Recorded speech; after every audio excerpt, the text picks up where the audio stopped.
YouTube upload. And I want to start off by wishing everyone a healthy, prosperous 2026. There's a lot to unpack today.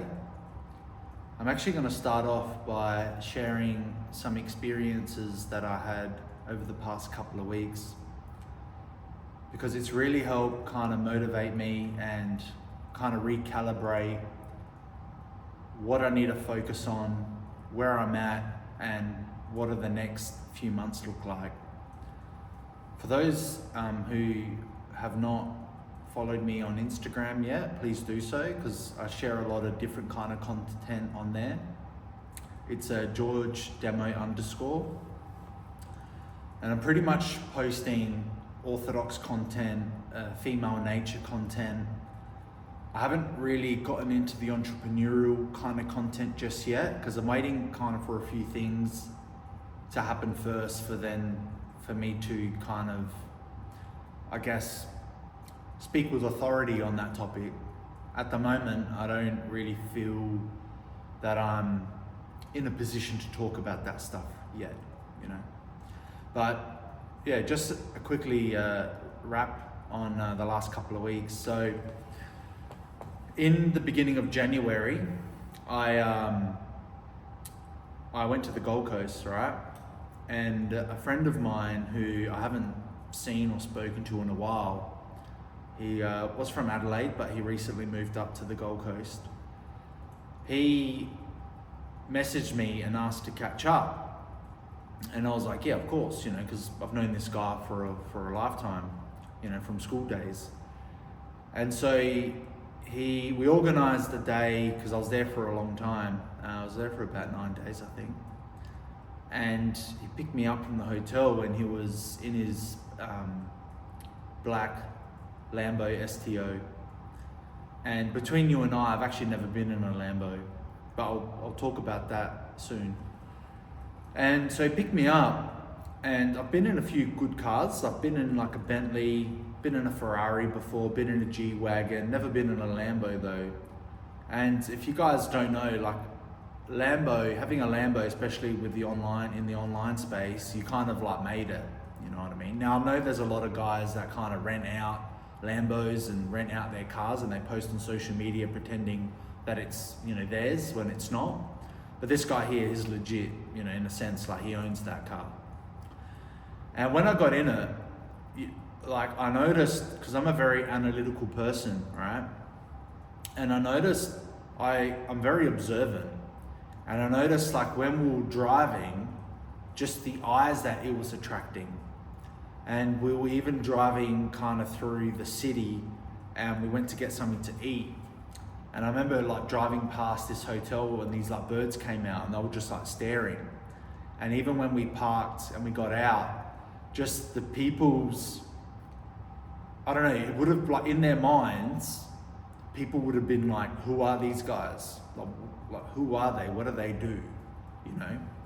Because we're obviously relatively, you know, young looking. And yeah, it was just a real buzz. Like, I don't drive anything fancy. I drive like a Toyota 4-wheel drive, yeah? Nothing fancy yet. I'm kind of just, you know, saving my money and investing in the right things. You know, I'm not at that level yet where I can just, you know, buy Lambos and stuff. And it kind of just made me realize in life, right? Now I'm not advocating for everyone to, you know, how do I say this? Like, I think everyone should get wealthy so that they can stay healthy and have freedom, right? Now, if you want to get wealth to buy 10 Lambos, I mean, that's up to you. Like, for me, I wouldn't do that. Like, yeah, I might buy one, might buy a Bentley, might buy a G-Wagon, you know, keep it relatively small. But if you want to use your money to buy 15 cars, that's up to you. I'm not to say that I don't agree with that, but I'm going to invest my money into like the other day I saw a guy, must have been from America, and he spent a lot of his money on buying all organic, and all the gadgets he had in his house. He had like red light rooms. Every room had like an air purifier. All the tapware in his house was hooked up to like a special filtration system. Like that's sort of what I would spend my money on. And I think the guy from Culture Kings, in his house, he's got an area on the side of his house where he's got like a cold plunge. He's got a hyperbaric chamber. He's got a red light bed. He's got a sauna. Like that's the sort of stuff I would be spending most of my money on, not so much like buying 15 cars. But anyway, I don't want to digress. In life, like there's sort of like two categories where people kind of view you. Like it was just a surreal experience. People just like watching and observing, being like, who are these two guys, but then when you're driving a normal car, no one even bats an eyelid. Like you're just the same as the same as everyone else. So that was a really cool experience, and I've never been in a Lambo before. And I remember, and I posted this on my Instagram, I think in this day and age, in 2026, with the cost of living and the dating market, I think there's a saying where it says like 80% of the women, or 90, are chasing after that top 10% of men. I'm a firm believer that as a man living in today's society, you need, as best you can, to try and get into that top 10% of I guess wealth or status. And I'll explain why. Women these days, there's a trade-off. Every time, if you want to get married, right, there's only one reason why a man would want to get married. Yeah, all right, there might be the, having companionship. But to be honest, if you're a high achiever man, you don't really kind of need a companion. Like if anything, that's kind of gonna weigh you down. Most of the time people get married is to like reproduce, right? Aside from needing a woman to like, for her eggs to reproduce, men that are high achievers and they've got things going on and they're running multiple businesses, dude, they don't really have time for that stuff. So like marriage, even the fathers say, is for two reasons. Number one is to have a companion so that you can both gain salvation, all right? Number two is for reproduction. Aside from those two, everything else doesn't mean anything, like is all just the Hollywood stuff, right? So what I'm saying is now, women, there's a trade-off, right? So for you to get a woman and to reproduce with her, you need to provide and protect. But now, because of the cost of living, you can't just be one of those average providers. And I remember speaking with a finance guy a few months ago, and not sure where you guys live, but in Australia, I asked him, I said, hey, how much does like a guy need to make to survive, like in this, current climate, economic climate? And he goes, well, I've got a few, young kids, and to be honest, like you probably need to make between 200,000 to 300,000. And that's just to get by. That's just to like live in a sort of average kind of home, send your kids to school, pay your groceries, pay this, pay, that's just like to live, right? So what I'm saying is, as a woman, if she's gonna trade, her eggs for your provisionary abilities, dude, what are you bringing to the table? And like I said, I'm not trying to toot my own horn. I'm in the same position you are. Like I'm trying to make it. I'm not trying to sit here to say that I've made it. That's not the case, I'm trying to make it myself. But what I'm telling you is that in order for you to have optionality, when I say optionality, I mean like have options with women in the dating market. Do you need to be that head honcho? Like you need to have that Lambo status. Like I don't care what anyone says these days. And a lot of women would say, oh no, we just want a man that's nice to us, dude. What women say and what women respond to are two very different things. So that's sort of that's my message today is like, I don't know what you guys are doing with yourselves, but for me, and I even said it to my mate the other day, I'm not going to even bother trying to get into the dating market without achieving excellence. Like, there's no point even looking, because if you're a mediocre kind of guy, your dating pool is going to be like this, right? Small. Like, yeah, you might get a good girl, but if you want a high value woman, and a high value woman and a high value man are two very different things, by the way.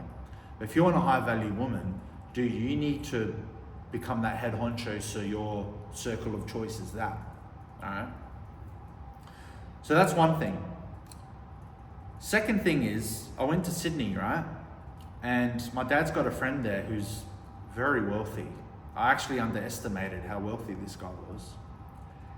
And this guy's a G. Like, if I wanted to set personality aside, if I wanted to sort of emulate someone or like look up to someone, it would be this guy here. So he lives in Sydney, and Sydney is a very expensive place to live. And he was away at the time, and he'd organized, he's got a yacht, right? And it's not like a little dinghy yacht, it's like a proper yacht. And I mean, like a 20-person, 30-person kind of yacht. And he'd organized his captain to take us out, for a ride. And again, like when I got on the yacht, and this guy wasn't even there, like he'd organized his captain to take us around. I was sitting there thinking, it kind of made you feel small. And I think as young men, it's good to put yourself in, it's not easy to, like I was going to say, put yourself in those positions, very difficult, because you don't really know these types of people. But as best you can, try and network and meet these kind of people, wherever you live, reach out to the person that's driving the Lambo and say, hey, I want to catch up. But you got to provide value. A lot of these guys don't really have time for just random stuff. But see if you can add value to this person. But reach out, hang out with these kind of people. Being close and being in proximity with these people, trust me, it does something to your psyche. Like for me, being in my mate's Lambo in the Gold Coast and being on this guy's yacht in Sydney kind of made me realize, like, dude, how little I'm doing or I'm achieving compared to these guys. And it kind of gives you a bit of a kick up the ass, makes you kind of realize, like, George, if you don't like move, you're gonna get left behind type of thing. And so fast forward to today. Today is the 26th of Jan, right? And I sort of said to myself, because the start of last year, I had a bit of a rule where I wasn't drinking any alcohol. And this year, I kind of relaxed those rules, all right? I took about 8 months off of drinking, but the last couple of weeks, I started introducing it again. And it got me to realize how, I wouldn't say I don't enjoy drinking. Like, I love having a good wine, or like a cold beer. It's tastes good. I like it. It makes you feel good, but it negatively impacts your, I guess, motivation, your mindset, and your fat loss goals or your bodybuilding goals if you're trying to lose weight or build muscle, or both. And I just thought to myself, because I injured my arm as well, that's another story. But so I had an injured arm, I started drinking, and I kind of got to a point, it wasn't that bad, like it might have been a few weeks. I kind of got to a point where I was sort of sitting there, in my own thoughts saying, like, George, this isn't who you are. This isn't this isn't like going to progress you towards getting to that level of excellence. Like for me, as young men, you need to be lean, right, to be noticed, especially from the opposite sex. You need to make smart moves. You can't make moves and be productive if you've got alcohol running through your body, or even the next day. Depletes your dopamine, makes you feel unmotivated. And yeah, so you need to like be lean, you need to be productive, and you need to network, right? And so I guess the purpose of this video is a bit of an introduction, because I'm going to be documenting my journey. So I've decided as of a few days ago, I'm going to stop drinking. I went to a wedding last night and I didn't drink. So I think from now until I reckon maybe August, I'm not going to have a drink, all right? Maybe my birthday's in May, I might have a glass of red or something like that then. But even then, I'll see. Like, depending on how, I don't know about you guys, but once you're in the midst of getting results at the gym, being on top of your diet, I don't know, something changes inside of you. You like become like a savage, right? So if I'm got like a savage mindset, by the time my birthday comes around, I might say F drinking, but we'll see. So yeah, I'm gonna not drink for February, March, April, May, June, July, August, 7 months, all right? And I'm gonna make a promise to myself that I'm gonna be posting every day, either on YouTube or on Instagram. Again, if you guys want to follow me on Instagram, it's GeorgeDemo_. And I'm just gonna just become a savage. You know what I mean? Get my meal prep in, stay hydrated, stay away from alcohol, start reading, networking. I need to do a lot of networking as well, which last year I did a little bit, but I need to do more of that and just become next level. So I hope you guys enjoyed that, and click the subscribe button. And yeah, if you have any other friends of yours that are on a similar journey and they want to learn more from me, recommend my page to them. And